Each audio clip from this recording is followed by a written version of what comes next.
Hello, habari wapenzi wa tasnia ya simu. Mara nyingine tena tunakutana katika uchambuzi na ufafanuzi wa masuala tofauti yanayohusiana na software ya simu. Leo katika video hii nitagusia kwa juu au kwa haraka kitu kingine ambacho ni muhimu sana katika ufanyaji kazi wa simu kwenye upande wa software. Leo tutazungumzia kidogo memory kwenye simu. Tutagusia aina gani za memory zinazotumika ndani ya simu. Kawaida simu in general ina aina kuu mbili za memory ambazo zinatumika katika ufanyaji kazi wa simu kwenye upande wa software. Aina ya kwanza ni aina inayohifadhi data permanent, na aina ya pili ni aina ya memory ambayo inahifadhi data temporary kwa muda mfupi. Aina ya kwanza ya memory inajulikana kama read only memory au kwa kifupi wanatambua kama ROM, na aina ya pili ya memory inajulikana kama random access memory ambayo inatambulika kama RAM. Read only memory au ROM ni aina ya memory ambayo inahifadhi data au inatunza data za simu kwa muda mrefu. Kwa hiyo aina zote za data zitakazokuwa zinatunzwa kwenye memory ya ROM au read only memory ni data ambazo zitakuwa zinakaa kwa muda mrefu. Zitapotea pale ambapo mtumiaji atahitaji ziondoke au developer atahitaji ziondoke. Lakini aina ya pili ya memory inayojulikana kama RAM au random access memory, hii ni aina ya memory ambayo inatunza au inahifadhi data au kumbukumbu kwa muda mfupi. Sasa hizi aina mbili za memory zina maelezo mengi, zina uchambuzi mwingi, zina vitu vingi. Kwa kifupi tuta discuss aina moja ya memory kati ya hizi mbili, na aina nyingine ya memory tutaidiscuss kwenye video nyingine.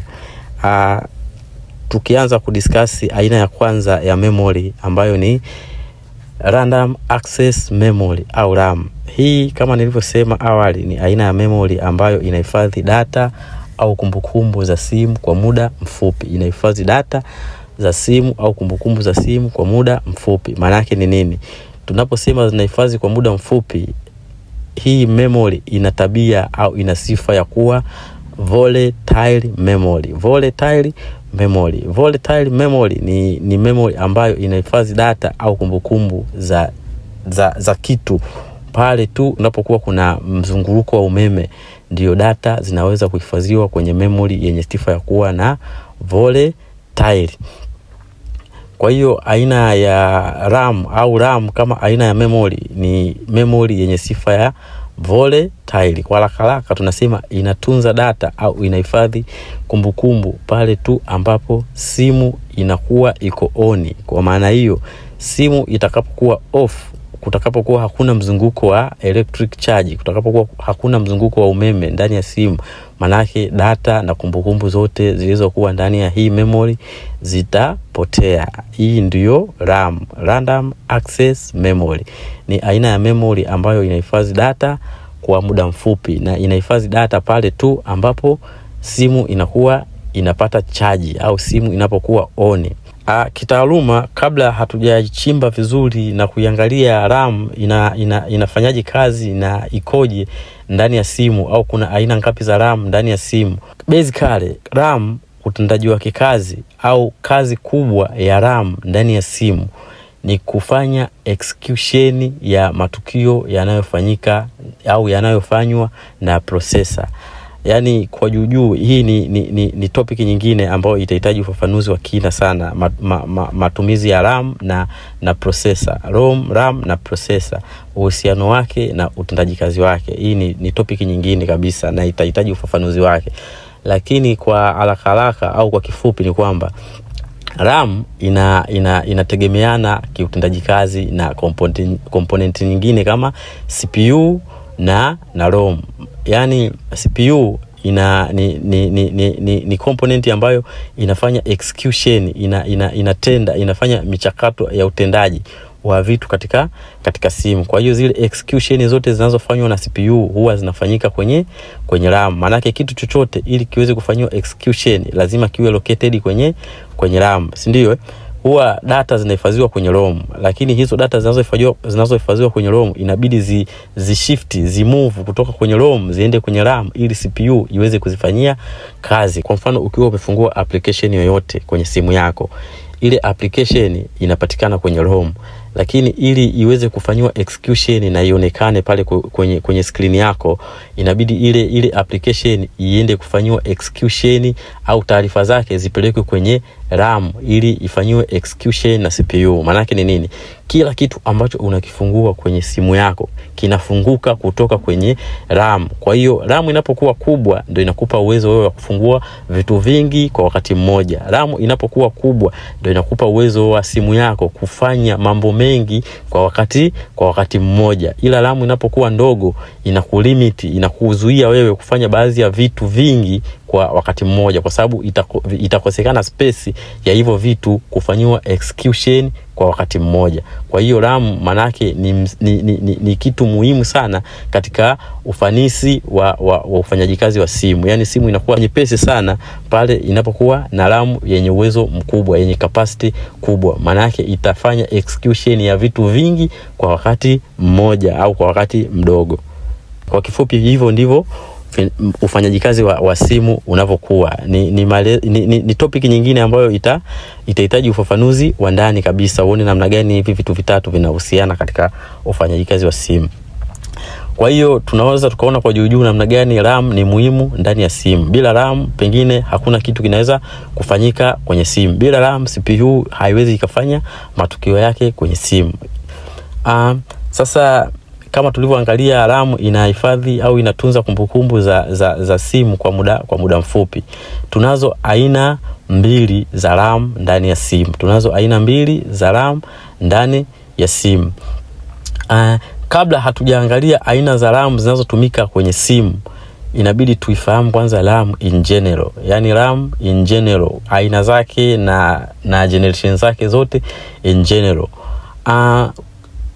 Kiujumla RAM ina aina mbili kuu, ambazo aina ya kwanza inajulikana kama static random access memory na aina ya pili inajulikana kama dynamic random access memory. Static random access memory kwa kifupi wanatambua kama SRAM. Aina ya pili ni dynamic random access memory, kwa kifupi wanatambua kama DRAM. Hizi ni aina kuu mbili za RAM na zote zinapatikana kwenye simu. Sasa static random access memory, hii ni aina ya RAM ambayo inahifadhi au inatunza data zake kwenye transistors. Hii inatunza data zake kwenye transistors. Utunzaji wa hizi data kwenye transistor inapelekea aina hii ya RAM kuwa stable katika ufanyaji kazi wake. Inaipelekea RAM inakuwa stable katika utunzaji wa data. Lakini dynamic random access memory, hii inatunza data au inahifadhi kumbukumbu zake kwenye capacitors.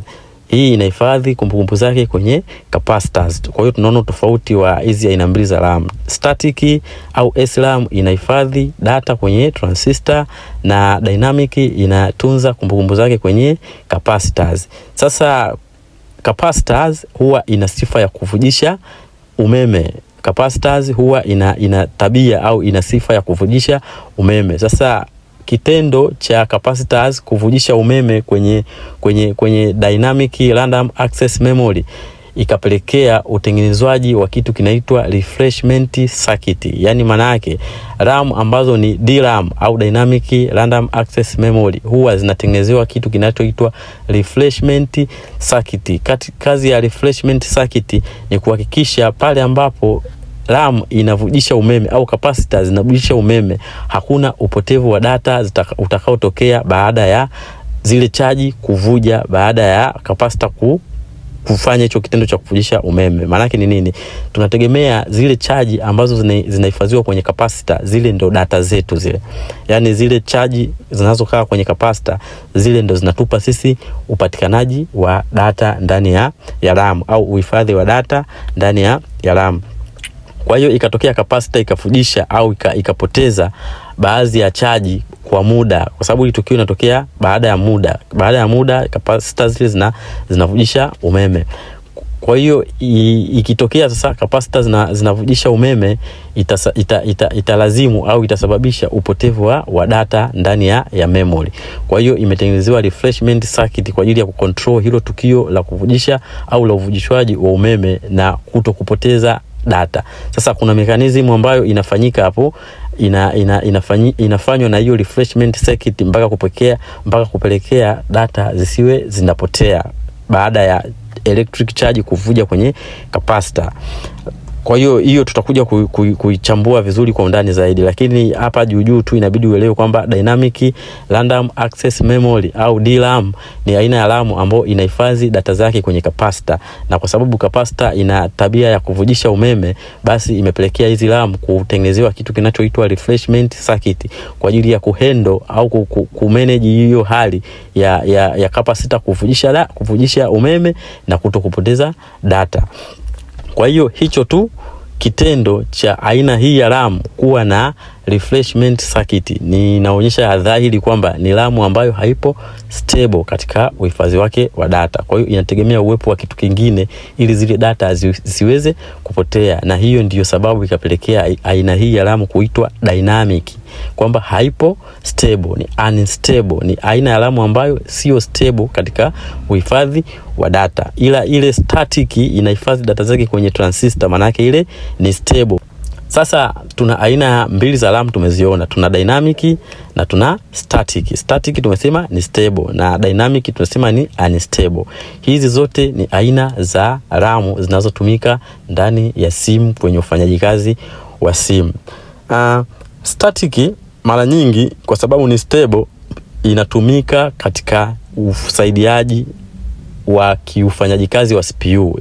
Static, aina hii ya RAM ambayo ni static au SRAM inatumika kwenye kuisaidia CPU kufanya kazi. Maana yake hii RAM utaikuta inatumika kama cache memory ndani ya CPU. Ukiwa unaangalia description ya CPU inapokuwa inakuwa arranged au inakuwa organized kwenye ufanyaji wake kazi, tunaona mule ndani kutakuwa kuna cores, kuna core 1, core 2, inategemea na hiyo aina ya CPU. Kwa hiyo hizi SRAM zinasaidia ufanyaji kazi wa hizo cores ndani ya CPU. Sasa hii aina nyingine ya RAM ambayo ni dynamic, hii ndo inatumika kama main memory, kwa sababu hii inakuwa kwanza ina storage kubwa.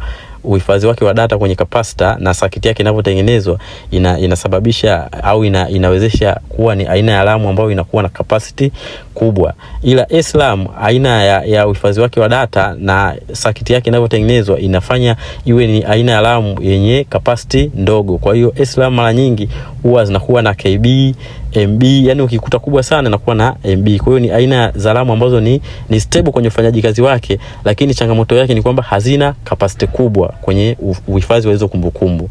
Lakini DRAM ni aina ya RAM ambayo ni unstable, lakini inakuwa na capacity kubwa kwenye kuhifadhi data. Kwa hiyo DRAM mara nyingi inatumika kama main memory kwenye simu. Ndio inatumika kufanya zile execution za CPU, ndio inatumika kama RAM kubwa ya simu, kwamba ile tunayoiangalia pale kama GB4, GB6, GB8, ile ndo DRAM ya kwenye simu. Kwa hiyo aina ya pili ya RAM ambayo ni DRAM au dynamic random access memory inatumiwa kama main RAM kwenye simu. Sasa na hizi DRAM na zenyewe zimegawanyika katika makundi mawili, kwa sababu kama nilivyosema kwamba memory au RAM ina uhusiano wa kiutendaji kazi kati ya RAM, CPU na ROM. RAM, CPU na ROM, hivyo vitu vitatu huwa vinashabihiana katika utendaji kazi wake, kwamba CPU inafanya execution au inafanya matukio yake kutoka kwenye ROM ambayo yanapatikana kwenye RAM. Kwamba CPU ina execute vitu au ina read taarifa ya vitu ambavyo vinapatikana tu ndani ya RAM. Kwa hiyo ili kitu kifanyiwe execution, kifanyiwe translation, kifanyiwe namna yoyote ambayo kinabidi kifanyike, basi inabidi kitoke kwenye ROM kifike kwanza kwenye RAM, alafu CPU ndo ina kihendo. Kwa hiyo pasipokuwa na RAM kwenye simu, basi baadhi ya vitu vitakuwa havifanyiki. Sasa hii aina ya pili ya RAM ambayo tunaitumia kama main memory, ndo hayo matukio yanafanywa hapo na CPU. Hizi nazo zimegawanyika katika makundi mawili. Hizi dynamic random access memory au DRAM zimegawanyika katika makundi mawili. Kundi la kwanza au aina ya kwanza ya RAM ni ile dynamic random access memory ambayo inawiana kiutendaji kazi au kikloko kimizunguko na CPU. Maana yake ni nini? Hii wanaita synchronization. Sasa hii aina ya RAM inaitwa synchronized dynamic random access memory au wanaita SDRAM. SDRAM, synchronized dynamic random access memory, kwamba ni aina ya RAM ambayo inawiana kimizunguko ya kiutendaji kazi kati ya RAM yenyewe na CPU. Kwa hiyo matukio ambayo yatakuwa yanafanyika kwenye CPU na matukio ambayo yatakuwa yanafanyika ndani ya RAM, basi yatakuwa yanawiana kimizunguko. Kwa hiyo tuna aina ya kwanza ambayo inaitwa synchronized dynamic random access memory au SDRAM. Lakini tuna aina ya pili ambayo hii ni ya kizamani zaidi, inaitwa asynchronized dynamic random access memory. Hii ni aina ya RAM ambayo haihitaji uwiano wa kimizunguko katika ufanyaji kazi au katika matukio yanayofanyika miongoni mwa RAM na CPU. Kwa hiyo hii ni aina ya kizamani ya RAM. Kwa hiyo aina hii huwa imetengenezwa mazingira ya kuweza kufanya kazi pamoja na CPU. Kwa hiyo hii ni aina ya RAM ambayo ni ya kizamani. Lakini aina za RAM zinazotumika kisasa zaidi zote zinakuwa ni synchronized. Na CPU zinaitwa synchronized dynamic random access memory. Sasa hizi SDRAM na zenyewe zimegawanyika katika makundi mawili. SDRAM zimegawanyika katika makundi mawili. Kuna zile ambazo zinafanya synchronization mara moja kwa mzunguko mmoja wa CPU. Tukiwa tumechambua CPU au kama utapata video inayohusiana na CPU, kuna kitu kinaitwa CPU clock. Utaona namna gani ile mizunguko ya utendaji kazi wa CPU inafanyika. Kuna vitu vinaitwa CPU clock au cycle. Kwa hiyo kwenye aina hii ya RAM tunaona kuna RAM ambayo zinatofautiana zile synchronization kati ya RAM na CPU. Tumesema hii SDRAM ni RAM ambayo inawiana mizunguko katika utendaji kazi kati ya CPU na RAM. Sasa kuna aina ya kwanza inaitwa single data na aina ya pili inaitwa double data. Kwenye single data tunaona kuna RAM ambazo zinapea mara moja pa cycle. Kwenye single data zinapea mara moja pa cycle, yani inawianisha mzunguko mmoja kwa data moja. Maana yake hapa ni nini? Ni kwamba kwenye mzunguko mmoja wa CPU, yani kwenye cycle moja ya CPU, kuna information zitakazokuwa zinaingia mara moja kwenye ufanyaji kazi wa RAM. Yani kuna hiyo synchronization inakuwa ni mara moja kwa mzunguko mmoja. Lakini kuna aina nyingine ambayo inafahamika kama double data. Sasa kwenye double data maana yake kuna synchronization mara mbili kwa mzunguko mmoja wa CPU. Yani ile cycle moja ya CPU kunafanyika synchronization mara mbili. Hapo tumeona kuna aina mbili za SDRAM. Kuna single data na double data. Single data maana yake inafanya synchronization mara moja kwa one CPU cycle. Yani mzunguko mmoja wa CPU ina synchronize mara moja. Lakini double data inafanya synchronization mara mbili kwa mzunguko mmoja wa CPU. Kwa mfano kama CPU ina mzunguko mmoja wa rise and fall, yani kupanda na kushuka. Maana yake inaweza kwenye single data inaweza ikasynchronize either kwenye kupanda au kwenye kushuka, kwa sababu hiyo yote inakuwa ni cycle moja. Lakini kwenye double data ina synchronize mara mbili. Maana yake kwenye kupanda ita synchronize na kwenye kushuka ita synchronize. Kwa hiyo hizo ni aina mbili au makundi mawili ya SDRAM, ambayo la kwanza ni single data na double data. Sasa hii tulikuwa tunaiangalia RAM in general. Sasa tukija kwenye RAM sasa ambazo zinatumika kwenye simu ni hizi ambazo tulikuwa tumezichambua hapa. Lakini kuna aina za RAM special zimetengenezwa zinazoweza kuhandle mazingira ya kutumia device zenye battery. Kwa hiyo kuna RAM zinazotengenezwa kulingana na kiwango cha umeme kinachoweza kinachoenda kutumika. Kwa hiyo RAM hizi zinazotumika kwenye simu zinafahamika kama low power. Kwa hiyo RAM zote ambazo utazikuta zinatumika kwenye simu zinajulikana kama low power. Maana ya low power ni kwamba ni RAM zimetengenezwa kwenye mazingira special ya kutumia device ambazo hazitumii umeme mwingi, device ambazo zinatumia battery kama simu na tablet hizi. Kwa hiyo RAM zinazotumika huko zinajulikana kama low power. Kwa hiyo manake ukikutana na neno limeandikwa LPDDR1, LPDDR2, LPDDR3, manake hizo ni RAM special ambazo zimetengenezwa kwa ajili ya kutumika kwenye simu na vifaa vinavyoendana na simu. Hizo ni low power double data rate. Low power double data rate manake ni nini? Low power double data rate ni aina ya RAM ambayo inatumika katika mazingira ya umeme mdogo, lakini hiyo RAM ni double data, maana yake ina synchronize mara 2 pa CPU cycle. Hiyo ni low power double data rate. Ile rate inasimama kama generation, kwamba kuna generation 1, generation 2, generation 3. Kwa hiyo ni kulingana na hiyo RAM imetengenezwa katika kipindi gani. Nafikiri hapo utakuwa umeelewa kitu fulani ambacho kinahusiana na RAM na utendaji wake kazi katika simu. Kwamba tumeona kwamba kwenye simu kuna RAM, lakini kwenye simu kuna RAM za aina mbili. Kuna RAM ambayo ni dynamic na kuna RAM ambayo ni static, ambayo ni SRAM na hii nyingine ni DRAM. Huo ni ufafanuzi mchache ambao unahusiana na memory katika simu. Na katika memory tumegusia upande wa RAM tu kwa juu, tumegusia juu. Ukizitaka nondo zaidi, material zaidi, content nyingi zaidi, zinapatikana kwenye kitabu changu ambacho kinaitwa Basic Mobile Software Knowledge. Vitu kama hivi vyote utavikuta vimechambuliwa kwa undani zaidi na michoro yake.